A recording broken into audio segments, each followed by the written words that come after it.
Hey everybody, Chef Sebastian here, a chef based out of Melbourne and a teacher at the Le Cordon Bleu Culinary Arts in Melbourne. Well, what a year it has been, and I'm reflecting on how this year has actually transpired. And I had the most wonderful privilege earlier this year to actually see Chris and Martin in India for the Australian-India Business Exchange 2020. And I got a chance to actually see face to face how amazing and how cool their products are. This is one amazing Australian couple that have actually put together a lot of time and effort to actually bring an incredibly healthy, delicious set of cake mixes. And I thought, what a fitting way to finish off or cap off this year by creating something that is festive, that is yum, that is delicious. And that's why I thought, let's make a Christmas cake.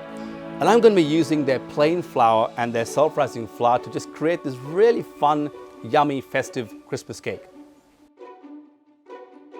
So, to get this all together, you need to have a really good fruit mix. Now, for me, when I make a fruit mix, I want the fruit mix to be made a couple of days in advance.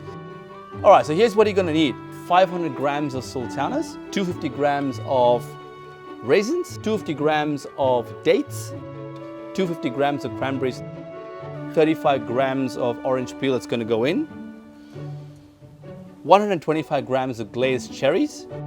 You're going to need about 130 grams of black currants.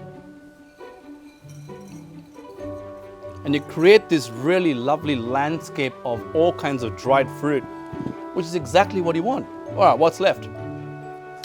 I've got some really yummy fig jam. Make sure you get the gluten-free version. This is roughly about 2 tablespoons worth. That's going to go in.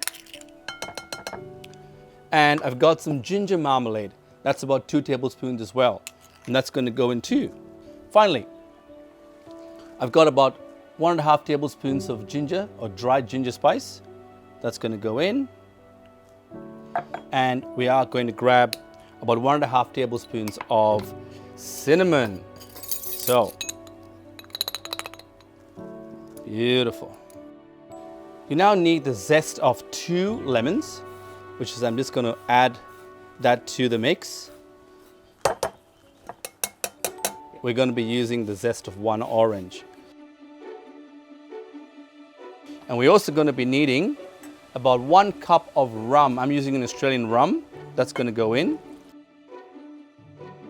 And this is actually a spiced rum, which is beautiful. And you're going to need about 1.5 cups of ginger beer, which is going to go in as well. I've got my mix.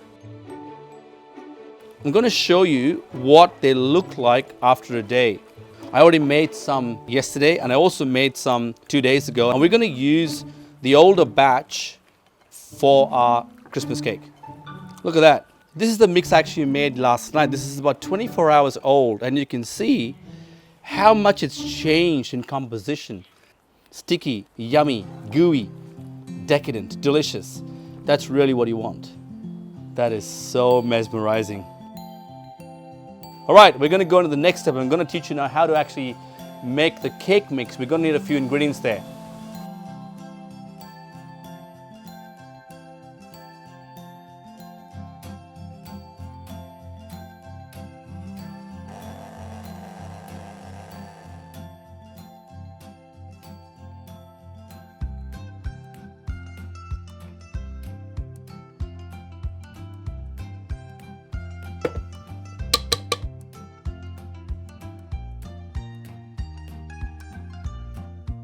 Okay, so now for the most special ingredients for this recipe, we're going to use the YesYouCan self-rising flour, which is beautiful. I'm telling you, I can't believe this has no gluten in it. That's just phenomenal. And I'm going to use 1/2 cup of that into this cake mix that I've already got there. And what I like about the YesYouCan flours is that they're very, very forgiving. And they really work well when you've got to do cakes like this, because you don't have the same effect of what it has when you have to use normal gluten-free flour, which is so fantastic. And you can see the texture as well. It's just, I can't believe this is gluten-free. I'm going to add now 1 cup of their plain flour. That's going to go in. And finally, you're going to add 1 cup of your almond meal.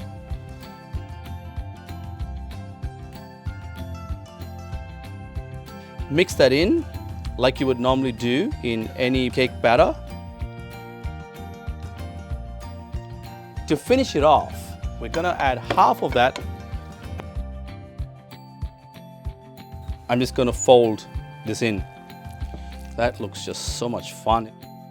I look at it and you can see it doesn't even feel that I've actually used gluten-free flour.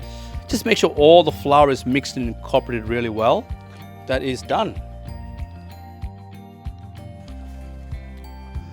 Okay, so I've actually prepared the cake tins for this. Now I'm going to be using 3 of the 10 by 5 centimeters, and you could get 6 of these with that much of cake batter. But you could also use a 20 centimeter Christmas cake tin as well.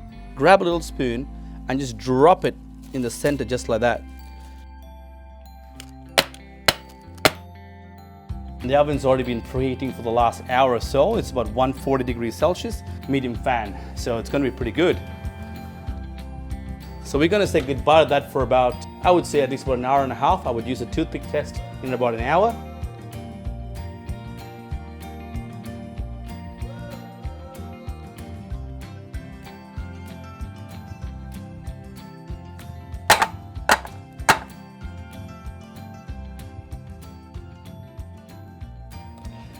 It's always a happy feeling when you just give your Christmas cake the final shower of nuts. And that is my 20 centimeter cake. It's actually got the remaining of the cake mix in it.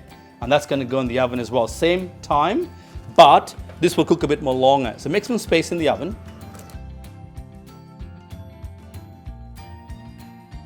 So we're actually going to need about 60 mils of rum. That's actually going to go into my bowl. And I'm going to actually use that to glaze my cake. All right, I'm just going to brush the cake with my rum. So I've just got some nuts that I'm just going to place right to one side, just like that. I've got some fig jam that I'm just going to brush over the actual cake. Just to finish it off, because it's Christmas, just chuck in a couple of cherries. Now, just to finish it off, just smile as you do it, because this is Christmas. Let's do a bit of a taste test. Well, there you have it. Got my cake, and I'm going to eat it too. Beautiful, gluten-free.